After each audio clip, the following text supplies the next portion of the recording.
Aktifkan kameranya ya. Ayo aktifkan kameranya deh, kita mulai.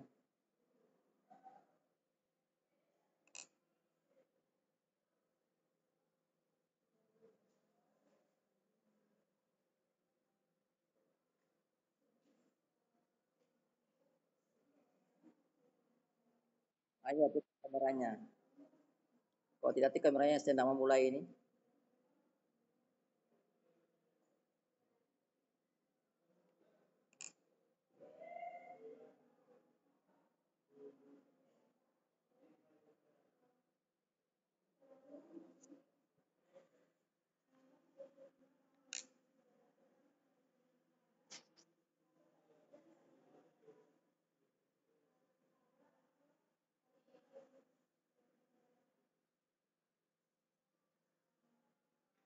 Ayo aktifkan kameranya baru kita mulai.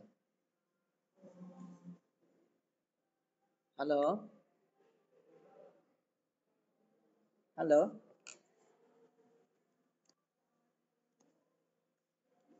Kameranya diaktifkan ya.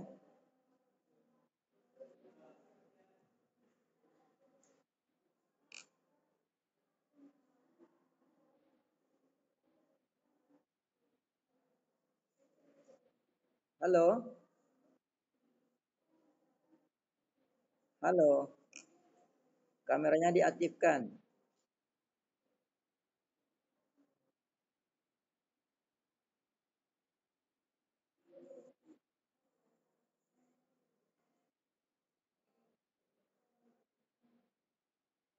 Mana nih kameranya tidak aktif kok?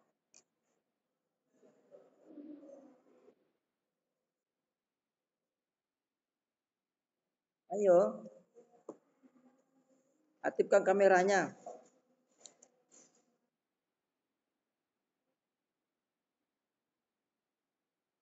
Tidak ada apa?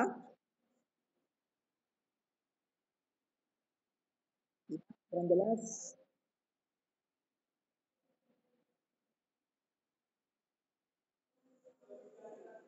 Yang berdawan dari kamera, tidak ada kameranya HP-mu. Oh, rusak. Yang lain bagaimana yang lain? Novita, Taufik, Ramon, Novi. Apa nih ABD, Andika. Rubah nama kalian sesuai nama kampus ya. Ayo, aktifkan kameranya. Mana sih tidak aktif, pindah ke kameranya kalian.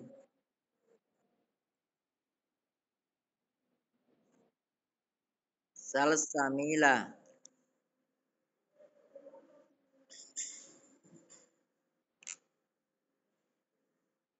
Ketua tingkat, aktif kameranya. Ketua tingkatnya ini. Novita. Taufik, mukamu kelihatan betul Taufik. Ayo. Jangan cuma rambut yang kelihatan Taufik. Ayo deh, ada kegiatan sini cepat ini. Saya masih mau menguji lagi.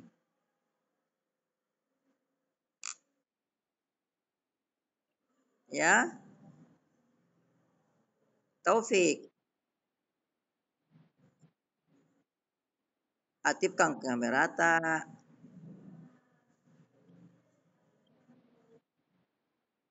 Ah, masih aktif begitu. Novit, Ari, Ramon, Novi. Tidak ada yang aktif dia satu ini kecuali saya.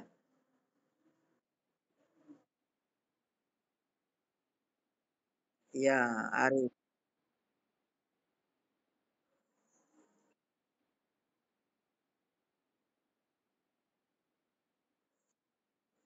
Begitu kah? Ya, saya ulangi ya.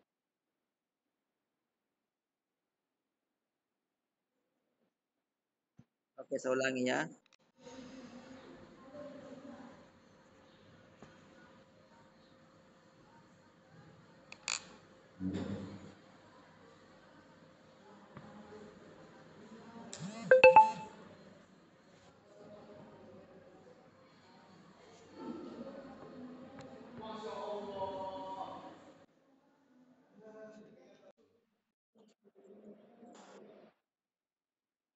Oke, ini sudah ini.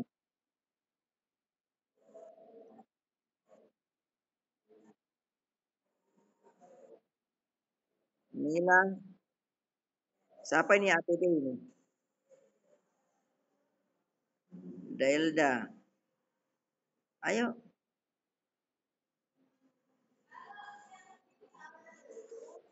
aktifkan semua kameranya. Baru kita mulai. Aktifkan, oh ya sini. Aktifkan kamera kalian, baru kita mulai nih.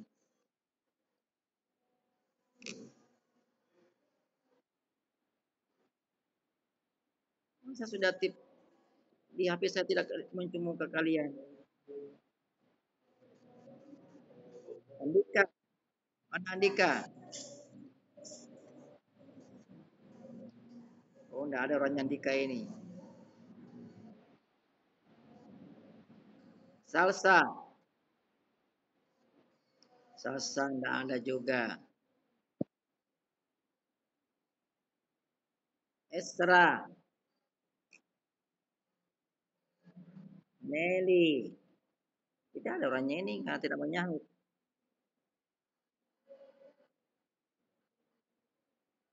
Banyak tidak ada nih, dia cuma simpan HP-nya ini. Binta,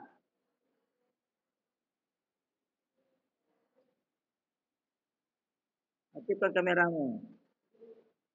Ramon, tapi kenapa tidak muncul wajahnya kalau aktif kameranya? Ramon, Delda, Ade, Arif punya kamera, Novita,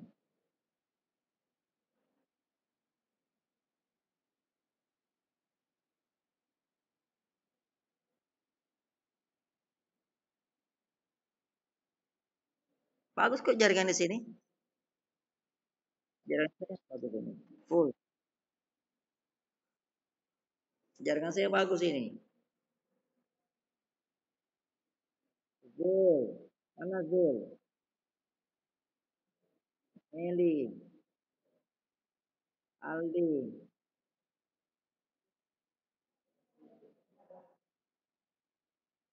nanti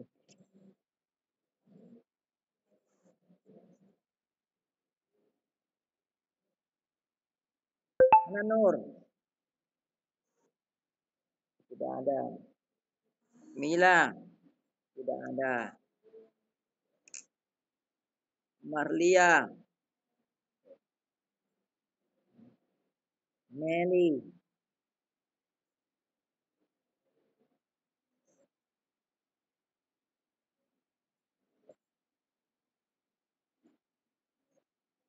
oke sudah semua testing satu nih. Taufik hadir, Ari hadir, tidak ada. Binta hadir, tidak hadir. Novita hadir,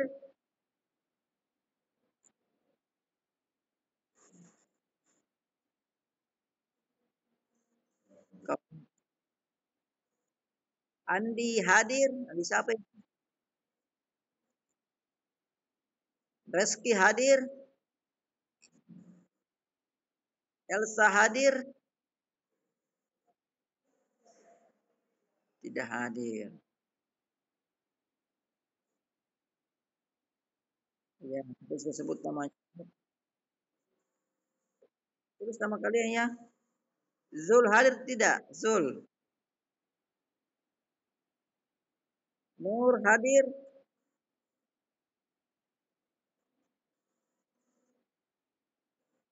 Kenapa tidak aktif kameranya ini?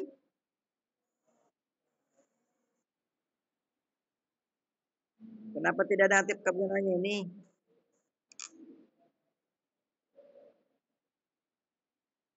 Ah? Iya kamera kalian iya suaranya masuk tapi suara tidak nampak mukanya kalian ini. Hah? Tahu ke cara mengaktifkan kamera? Klik itu gambar kamera toh.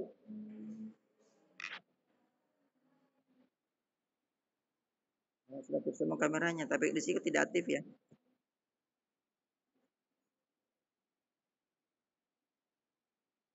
Nah, gitu. Coba satu orang kirim dulu di grup. Ada enggak kameranya kalian di grup? Coba screenshot baru kirim ke grup. Semua sekarang.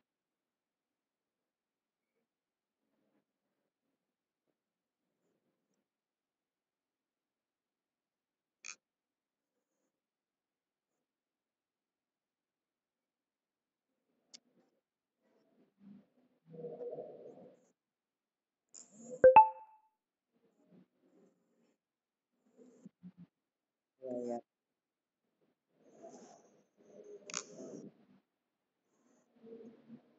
Tidak ada ya aktif kameranya.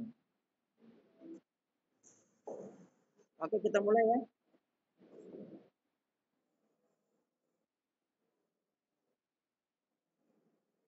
Iya, ya, kita mulai lah, enggak apa-apa. Mungkin jaringan sedang error ini. Atau mungkin kalian tidak siap diajar mungkin hari ini. Siap semua kah?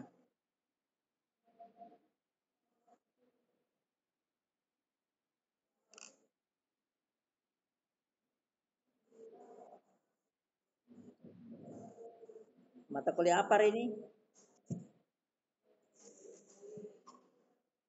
Nah, B, mata kuliah apa hari ini yang kita sedang pastikan? Pendidikan karakter. Siapa dosennya?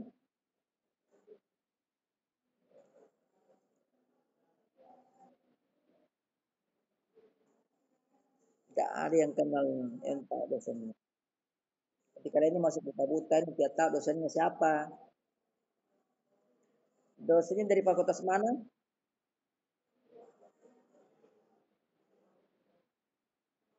Hah? Dari dosennya dari fakultas teknologi. Waduh, tidak tahu pula ini.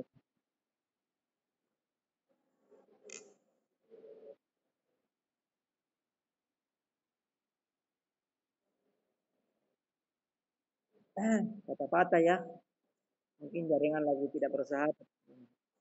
Baik-baik, tidak apa-apa, bisa lihat nanti bisa lihat secara langsung ulang saya ya. Secara apa? Secara ulang saya. Nanti di YouTube saja. Hmm? Siapa nama dosennya? Oh iya, siapa namanya?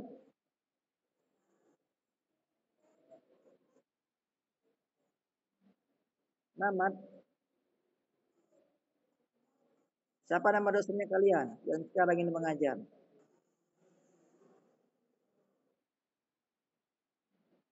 Ya, Muhammad As'ari. Ya, ada di sini ya. Nama saya di sini ada.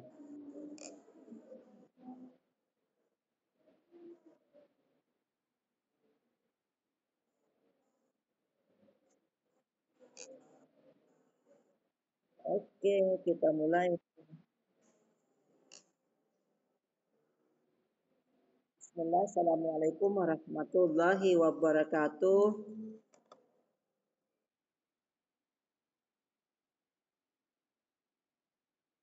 Alhamdulillah.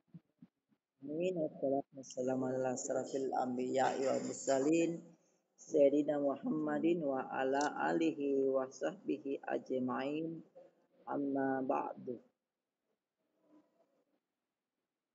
Anak-anakku sekalian peserta mata kuliah pendidikan karakter kelas C Fakultas Teknik Informasi Prodi Sistem Informasi ya.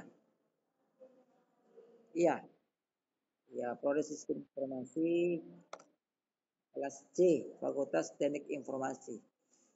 Yang saya banggakan dimanapun berada, karena kita tidak bertatap muka secara langsung, kita berada di dunia maya, di dunia yang menurut saya masih aneh, nampak suara tapi tak nampak muka. Kita saling berhubungan, berkomunikasi tapi tidak dalam satu ruangan yang sama. Di dunia nyata. Ya. Mungkin ada yang sedang baring-baring, ada yang sedang makan. Itulah dunia maya.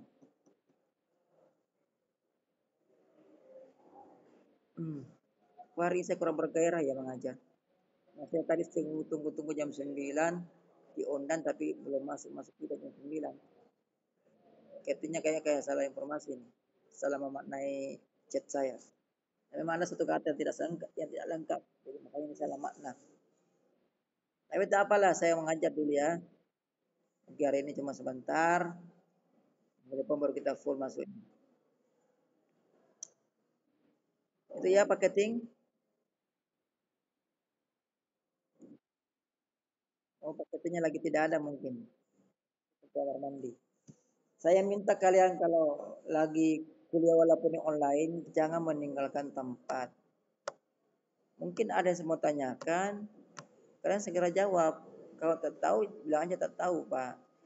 Ya, apalagi kalau saya sebut nama begitu ya langsung jawab. Gitu ya semuanya. Halo, Loha. Ya, ya, ya, ya. Suara saya nyampe enggak? Suara saya jelas enggak? Tidak ya? Tidak terlalu jelas. Padahal saya sudah pakai wifi. Nanti saya bilang koneksi kuat, sangat kuat. Tapi kalau tidak, sampai kalian tidak terlalu jelas ya.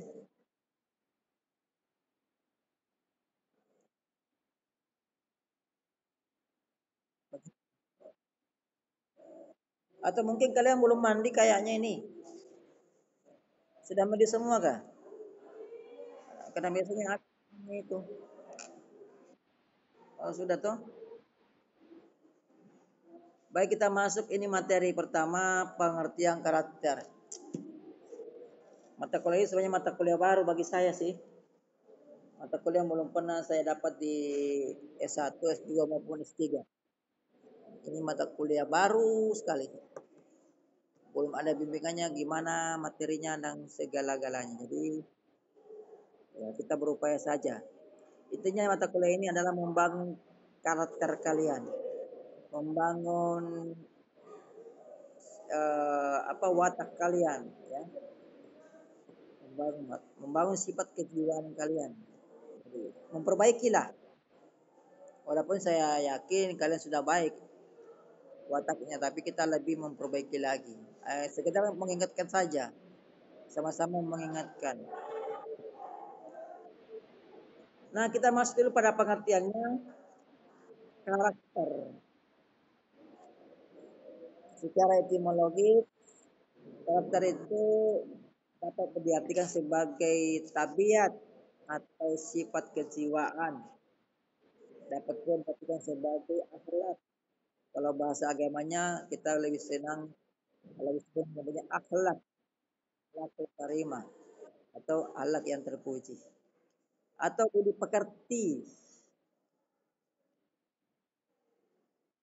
yang membedakan seseorang dengan orang lain tentunya. Atau biasa kita kenal dengan watak. Jadi masing-masing orang itu memiliki karakter yang berbeda-beda. Jangan berharap bahwa kata kita sama manusia ini sama.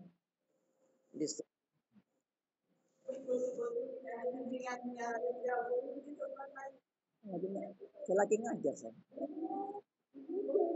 Dan ini lagi online, lagi live streaming.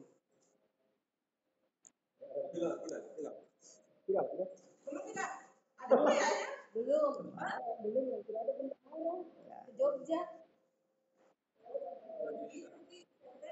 Oke, kita lanjut ya.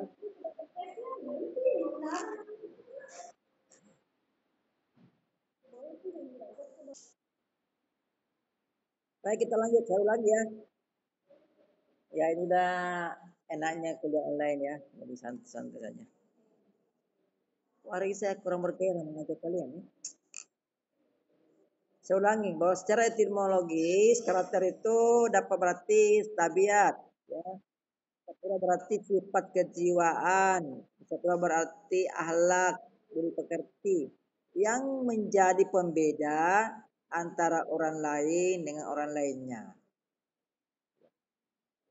Itu pengertian karakter yang paling gampang dicerna, ya. Jadi karakter ini merupakan suatu pembeda. Ya. Jadi jangan berharap terlalu berharap bahwa setiap manusia memiliki tabiat yang sama atau sifat kejiwaan yang sama, akhlak yang sama. Pasti ada perbedaan. Tidak mungkin sama semua. Ya, itu. Jadi, setiap orang memiliki karakter yang berbeda-beda. Jadi orang yang berkarakter itu tentulah orang yang memiliki tadi kepribadian atau watak atau akhlak, budi pekerti dan sebagainya. Yang sejenisnya itu ya.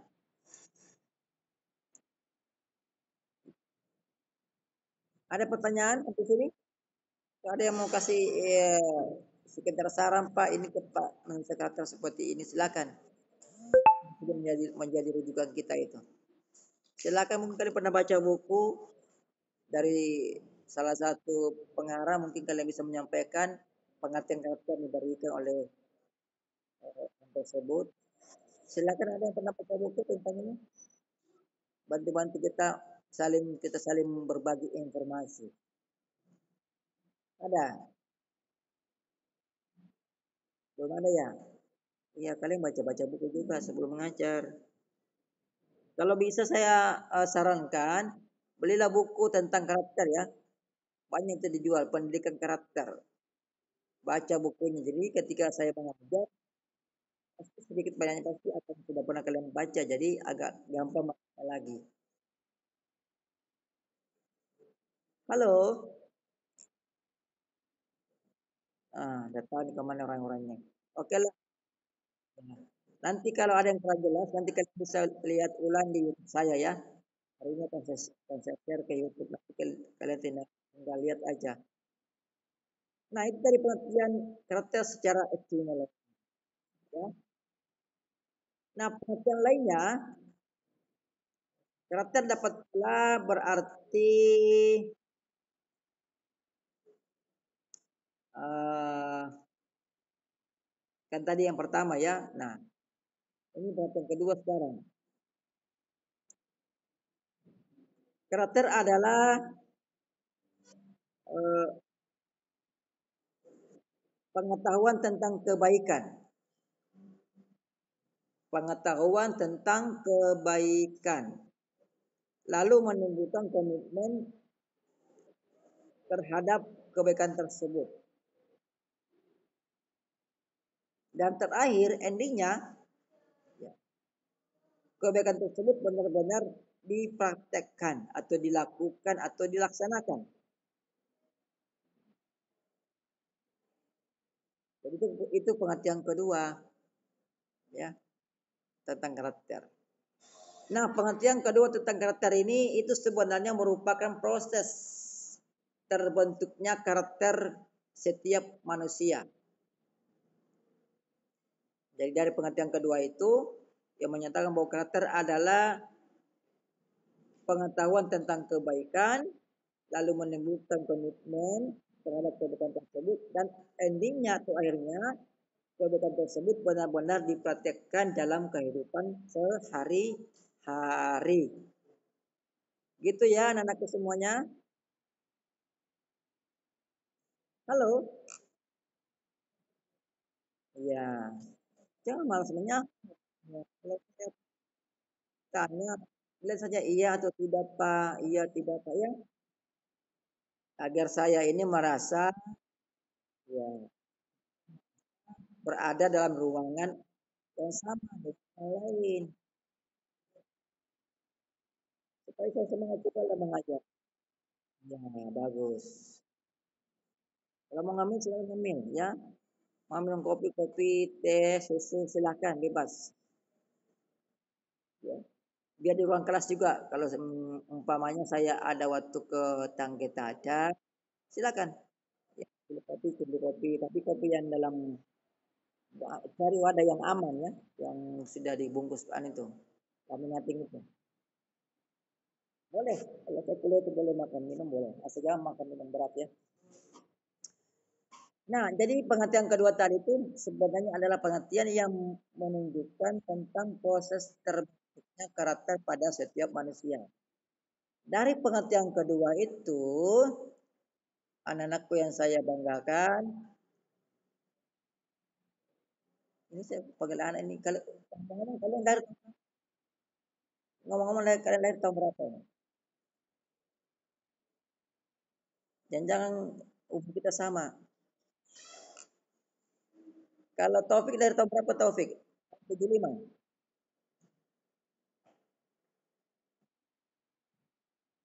Taufik, mana Taufik ini? Tuh kan, hilang lagi Taufiknya.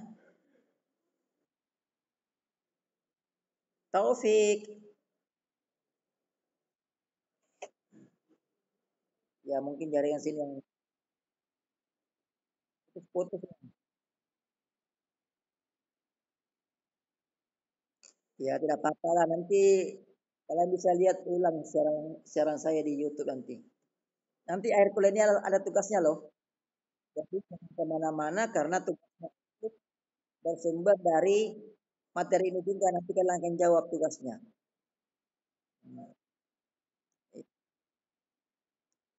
Jadi saya ulangi bahwa pengertian kedua tadi itu ya itu adalah pengertian yang menunjukkan proses terbentuknya karakter manusia.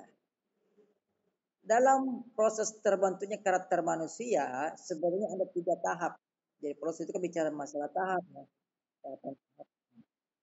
Ada 3 tahapan dalam proses terbentuknya karakter manusia. Yang pertama,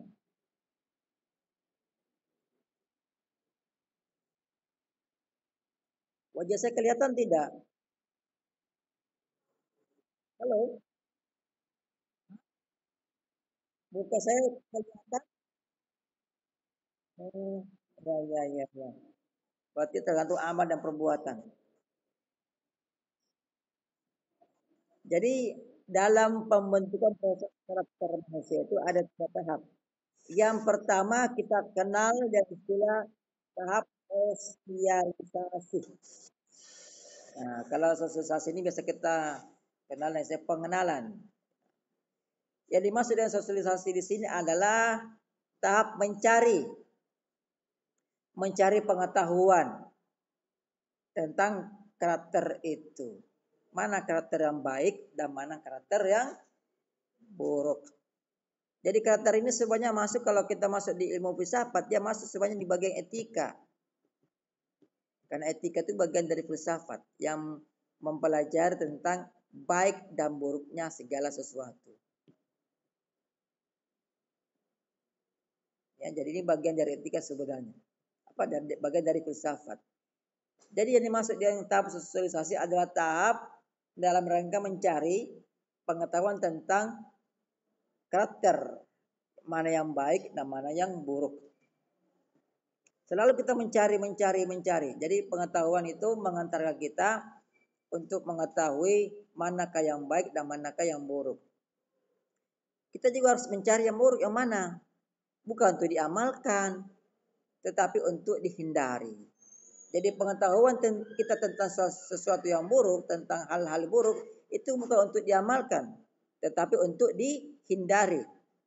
Sebaliknya, pengetahuan tentang hal-hal yang baik, ya, apa saja yang baik itu untuk diamalkan, bukan untuk dihindari. Jangan dibalik ya, jangan dibolak-balik. Sehingga,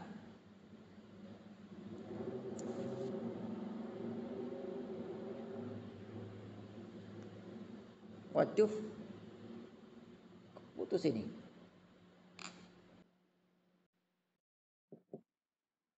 Oke, masuk lagi.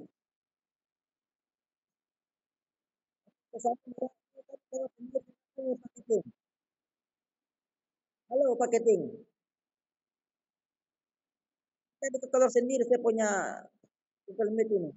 Jangan ya. Oke, kita masuk lagi, kita sambung lagi. Jadi jangan dibolak-balik ya. Ya, jangan gampang itu. Jadi dalam tahap sosialisasi itu manusia mencari pengetahuan tentang karakter mana yang baik dan mana yang buruk. Ya. Jadi sama-sama harus dicari tahu, harus dimiliki pengetahuan. Yang buruk diketahui, yang baik juga diketahui. Artinya eh, ya tidak boleh kita hanya mempelajari yang baik saja, tapi kita juga harus mempelajari yang buruk yang mana. Tapi bukan untuk diamalkan kalau yang keburukan, hanya sekedar untuk menjadi pembeda, pembanding, ya, memilah. Sebaliknya kalau pengetahuan tentang yang baik itu harus diamalkan, ya. Nah, tahap berikutnya dalam proses pembentukan karakter manusia adalah tahap internalisasi. Internalisasi. Ini biasa kita dapat materinya ini dalam buku-buku tentang etika. Silakan dicari buku-buku tentang etika, ya. Karena karakter ini adalah etika sebenarnya. Ini materi etika. Nah, tahap internalisasi artinya eh, tahap di mana manusia menyatukan, membuat membuat pengetahuan tentang baik dan buruk itu menjadi satu dengan dirinya. Jadi ditanamkan di hati, ya. Kalau tadi sosialisasi sih yang bergerak adalah pikiran kita, otak kita yang mencari pengetahuan tentang baik dan buruk. Kemudian simpan di otak kita, tersimpan di akal kita, ya, disimpan di memori kita ini namanya otak ini. Setelah itu naik ke tahap yang lebih tinggi namanya tahap internalisasi. Dari otak, dari pikiran turun ke hati. Jadi menyatukan, membuat membuat pengetahuan kita tentang baik dan buruk itu menjadi satu jiwa di dalam badan kita. Jadi dijiwai, dimasukkan dalam hati, diimani bahwa inilah yang baik, ini yang buruk. Yang buruk harus dibuang, dihindari, yang baik kita amalkan. Ah, seperti itu. Singkatnya ya. Nah, tahap yang ketiga, ini tahap yang terakhir adalah tahap kulturisasi. Artinya di sini, ya dalam tahap ini manusia itu sudah pada tahap pengamalan. Jadi yang tadi yang sosialisasi dia mencari ilmunya dulu, belajar dulu, setelah belajar tahu mana buruk, mana baik, kemudian disimpan di hati, kemudian setelah itu keduanya digabungkan, lalu terwujud dalam bentuk perbuatan. Inilah kulturisasi. Jadi mempraktikkan teori tadi yang saya dapatkan di pendidikan formal maupun pendidikan informal itu kemudian disimpan dalam hati, kemudian setelah itu lalu dipraktikkan. Ya. Nah kalau ini sudah terjadi, saya yakin maka setiap manusia tidak akan menjadi koruptor, tidak akan menjadi jahat. Mengapa demikian? Karena dia sudah mempraktikkan. Yang dipraktikkan adalah nilai-nilai yang baik, bukan nilai-nilai buruk. Ya, seperti itu. Ya. Yang jadi persoalan sekarang ini mengapa masih banyak korupsi sampai-sampai mata kuliah ini hadir di perguruan tinggi, ya? Karena belum kebanyakan manusia belum sampai pada tahap kulturisasi. Mereka hanya sampai pada tahap sosialisasi dan internalisasi. Hanya tahu ilmunya, kemudian disimpan di hati, tetapi malas diamalkan. Hanya tersimpan dalam hati. Dia mengaku meyakini, hati nuraninya meyakini bahwa korupsi itu perbuatan jahat. Menjadi koruptor itu adalah sampah masyarakat. Diyakini, tetapi dengan alasan pembenaran-pembenaran yang lain, terkadang dia lakukan, bukan terkadang bahkan setiap kali kesempatan ada dilakukan dengan memberikan pembenaran alasan terjepitlah keuangannya daripada tidak makan katanya. Kalau dia suami bilang istri saya mau makan, ya anak saya mau makan, tidak aja pepet lah, banyak saja alasannya. Ya, jadi manusia walaupun dia meyakini bahwa korupsi itu tidak baik, jahat, dan merugikan masyarakat secara umum, tapi kalau dia melakukannya dia mencari pembenaran. Sebenarnya hati nuraninya tahu ini korupsi, tapi karena mungkin akhirnya kan cuma level rendah, masih banyak level yang lebih tinggi lagi. Kita kan cuma mengambil sedikit aja, cuma mengambil 100.000.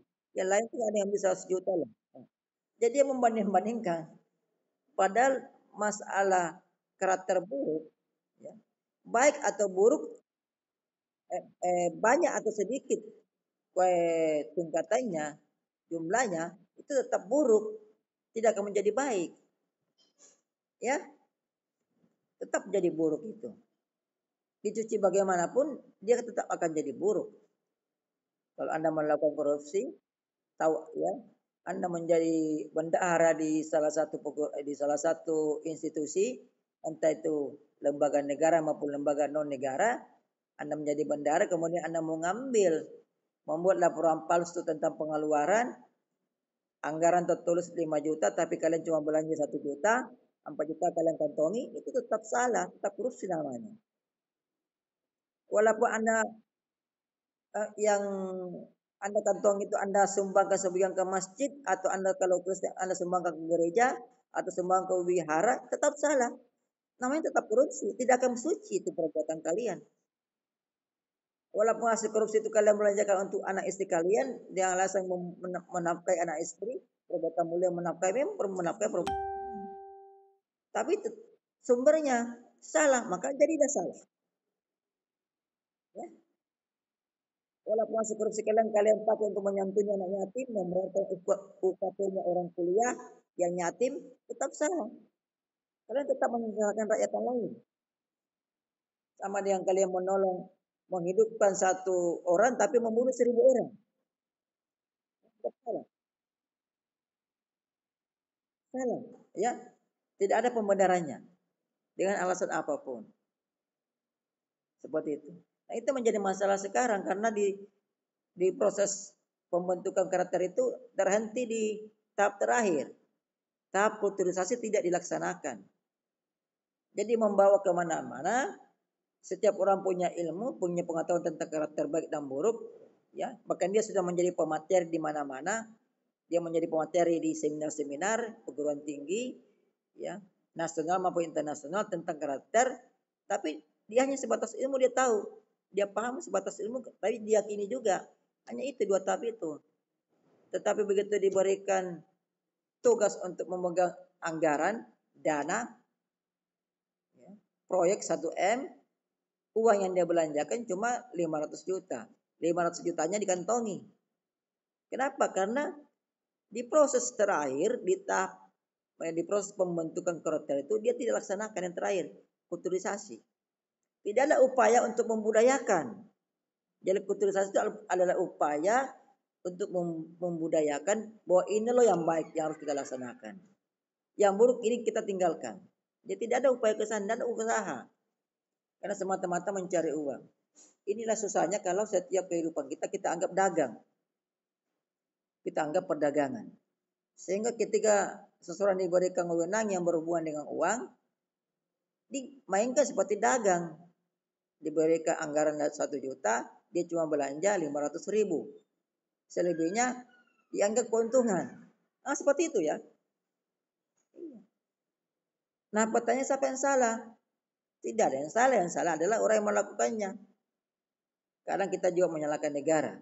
Contoh, kalau seorang dosen diberikan dana penelitian hibah, anggaplah 500 juta. Kalau untuk ilmu yang non eksakta, 500 juta itu saya kira tidak akan habis itu.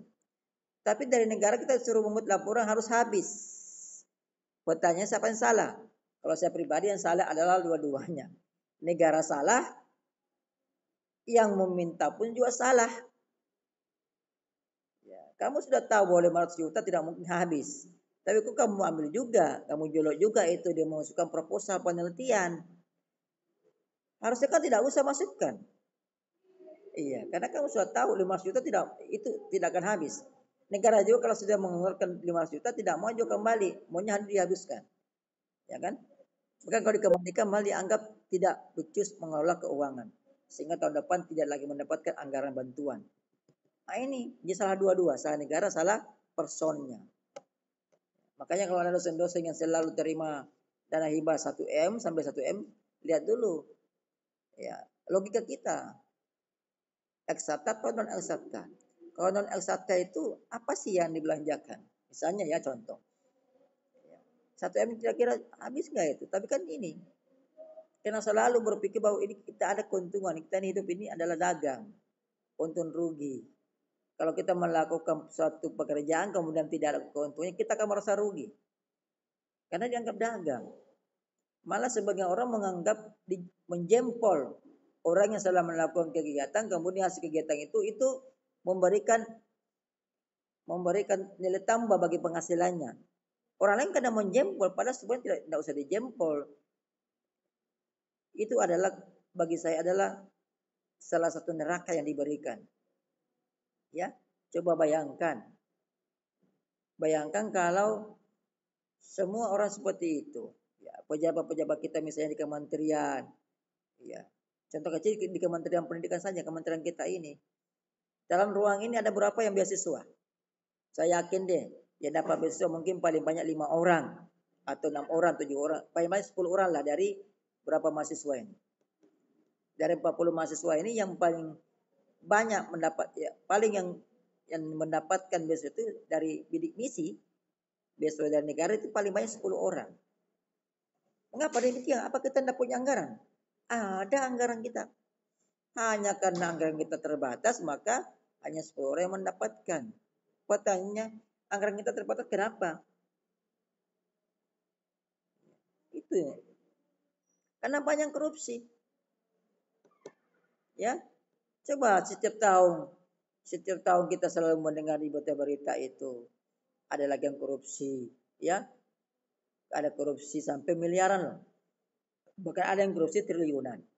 Coba bayangkan, andai kan tidak dikorupsi, maka saya yakin semua orang yang mau kuliah pasti bisa mendapatkan kuliah gratis. Jadi kampus-kampus ya tinggal terima uang dari negara. Kan ya dibantu oleh negara. Tapi yang terjadi lain cerita, ya. Itu buruknya itu korupsi.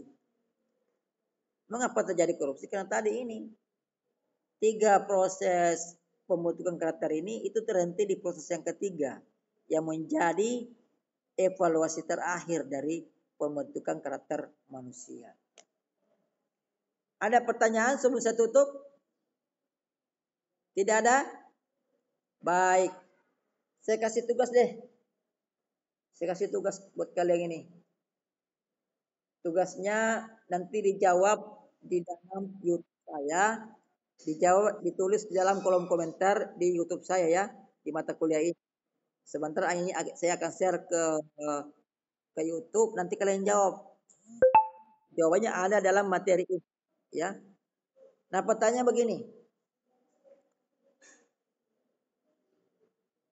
Mengapa karakter manusia ya belum terbentuk menjadi karakter yang mulia, karakter yang baik? Kita analisa, jawabannya ada dalam materi ini. Mengapa karakter manusia belum terbentuk menjadi karakter yang mulia? Tadi saya ceritakan masih ada korupsi, diberikan anggaran 1 M dipakai cuma 500 juta, ya 500 jutanya itu masuk kantong. Ya mengapa demikian? Mengapa sampai sekarang manusia ini khususnya Indonesia belum bisa memiliki karakter yang mulia? Ayo jawab. Jawabnya nanti di dalam kolom komentar di YouTube yang akan saya share sebentar ya di mata kuliah ini. Nanti akan saya bagikan linknya setelah sukses di YouTube ya. Nah itu menjadi presensi saya. Jadi yang tidak menjawab akan saya alpakan. Waktunya saya berikan sampai besok ya. Silakan dipikirkan. Ini adalah esai ya. Jawabannya ada dalam analisa saja. Silakan dilihat-lihat materi ini berapa menit ini, Mas. Kemudian dijawab dalam kolom komentar. Begitu ya. Mana keting? Keting mana keting? Oh keting. Oh iya jelek jarang atau mungkin lagi tidak punya uang ini. Oke keting. Mungkin keting kehabisan saldo untuk online. Baik kita tunggu ya saya tunggu sampai besok ya terakhir ya. Hari ini akan saya share mungkin sebelum sore sudah saya bagi ke grup. Tunggu-tunggu aja ya. Sekian dari saya. Terima kasih atas segala ya kesempatannya. Mohon maaf atas segala kekurangannya. Billahi taufiq wal hidayah. Wassalamualaikum warahmatullahi wabarakatuh.